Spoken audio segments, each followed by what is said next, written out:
Patuloy ang pagtutulungan ng mga otoridad at mga katuwang na ahensya ng pamahalaan upang matulungan ang mga residenteng naapektuhan ng tuloy-tuloy na pagulan dulot ng southwest monsoon o habagat sa lalawigan ng Abra. Nagsagawa ng manpower assistance ang mga tauhan ng 1504th Maneuver Company Regional Mobile Force Battalion 15 sa ilalim ng pangangasiwa ni Police Captain Denver S. Litdog. Nakipagtulungan ang mga tauhan ng 1504th Maneuver Company sa DSWD SWAT Abra sa pangunguna ni Miss Claudine Campos Cosi, team leader para sa paghahatid at pamamahagi ng mga relief goods mula sa DSWD Satellite Warehouse sa Zone 7, Bangged Abra patungo sa mga bayan ng Dolores, La Paz at Danglas. Kabilang sa mga ipinamahaging tulong ang family food packs, hygiene kits at sleeping kits para sa mga pamilyang nangangailangan ng agarang suporta dahil sa epekto ng habagat. Tumulong ang mga kapulisan sa maayos, ligtas,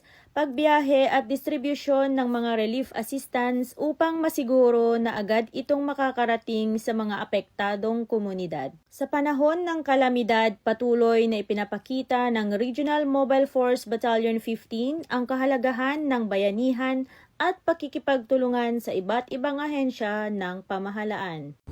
Mula dito sa Casamata Hill, Bangged Abra, ako po ang inyong PNN correspondent, Patrolwoman Sheena Marie Santos, alagad ng batas, tagataguyod ng balitang pulis, bagong PNP para sa bagong Pilipinas, serbisyong mabilis, tapat at nararamdaman.